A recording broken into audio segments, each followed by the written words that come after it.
Today we celebrate a feast that is particular to the Philippines, the Feast of the Santo Niño.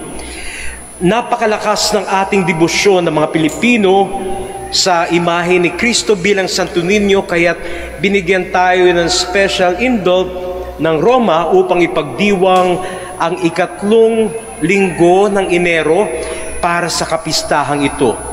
At hindi naman katakataka dahil kahit saan tayo bumaling, makakakita tayo ng imahe ng Santo Niño. Sa bahay, sa opisina, sa eskwelahan, sa mga pampublikong sasakyan, sa airport, makakakita ka ng imahe ng Santo Niño. At iba-iba ang suot ng mga Santo Niño. Mayroon yung tradisyonal, yung parang Santo Niño de Cebu, at meron ding nakabasketball, meron suot doktor, meron suot pulis, at lahat na maaari nating ma-imagine, pwede nang ipasuot sa Santo Niño. Kahit may tatanong natin, bakit nga ba napakalakas ng ating debosyon sa Santo Niño? Siguro dahil likas sa atin, lalo na sa ating mga Pilipino, ang maging mahilig sa mga bata. Kapag bata kasing pinag-uusapan, malapit agad ang ating mga puso. Ang mga bata ay gusto nating alagaan, ang mga bata ay gusto nating mahalin, ang mga bata ay gusto nating kalingain. Subalit, hindi lamang doon nakabatay ang dahilan kung bakit nararapat lamang na ipagdiwang natin ang kapistahan ng Santo Niño. Higit sa lahat, ang araw na ito ay nagpapakita sa atin kung ano nga ba ang dapat nating maging tingin sa mga bata. Ano ang katangian ng mga bata na nararapat nating tularan? Dito sa ating Ebanghelyo, narinig natin yung ginawa ng ating Panginoong Hesus. Tinuturo niya kung papaano nga ba makakapasok ang tao sa kaharian ng Diyos. Marami kasing haka-haka ang mga tao kung paano makarating sa kaharian ng Diyos. Siguro sa kaisipan ng ilan, kinakailangan ikaw ang pinakamabait. Kinakailangan ikaw ang pinakamagaling. O di kaya naman pinakabanal, pinakamatalino.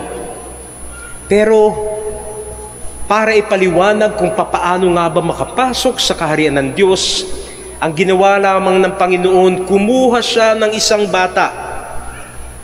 At sabi niya, hayaan ninyong lumapit sa akin ang mga bata.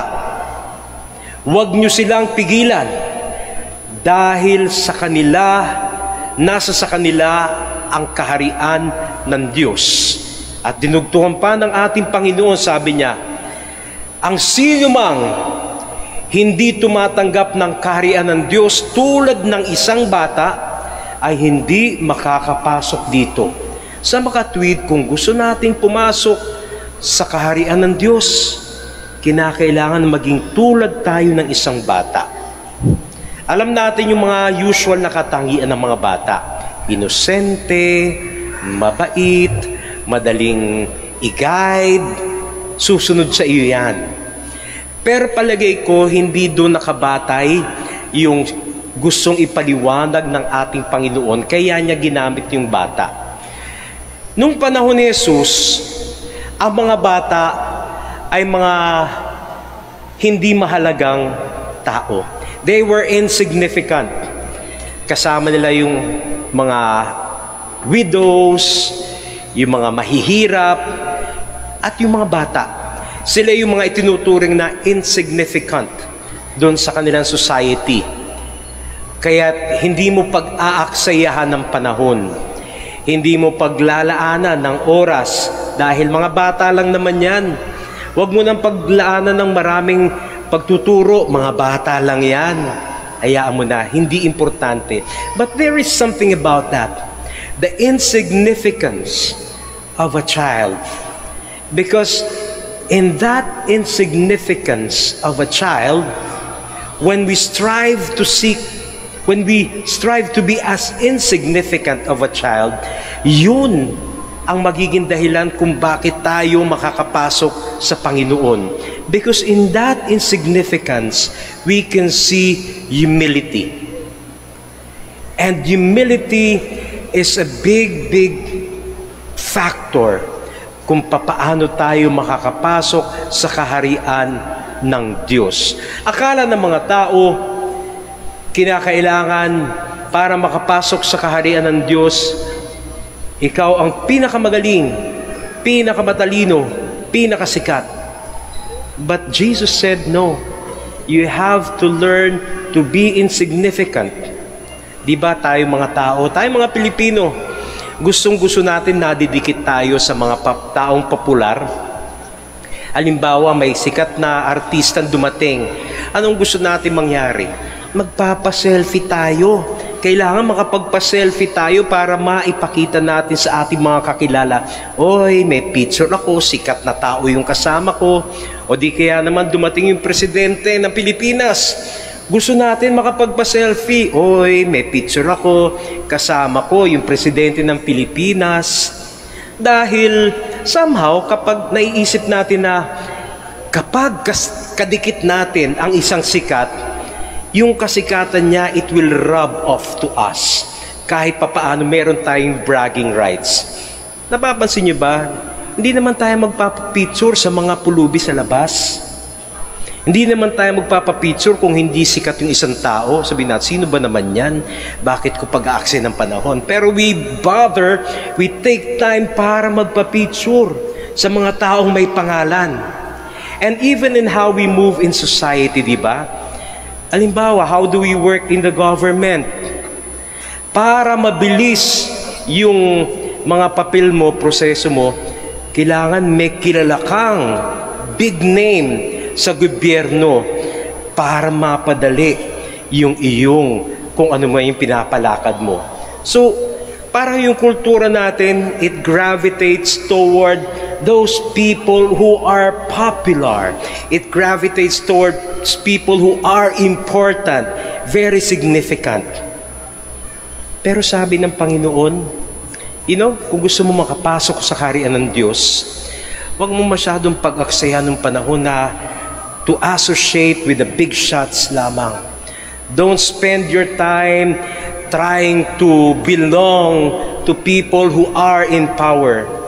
But if you want to enter the kingdom of God, spend time with those who are insignificant in society. Paglaanan mo ng oras yung mga walang pumapansin, yung mga taong hindi makakapagbigay sa'yo ng kahit na anong favor, yung mga taong walang-wala. And that is the only time you can enter the kingdom of God. Kaya nga yung dinala ng Panginoon, yung tinanong siya, paano makakapasok sa kaharian ng Diyos? Hindi niya kinuha yung isang pinakasikat sa kanila. Kinakailangan kasing sikat kayo nito. Kinakailangan kilala nyo ang sikat na ito. Hindi. Ang kinuha ng Diyos, ang kinuha ni Jesus, yung isang batang walang-wala. Yung isang batang hindi importante. Para bang sinasabi niya sa mga tao, if you want to enter the kingdom of God, learn to love people like this, those who are very insignificant in your life.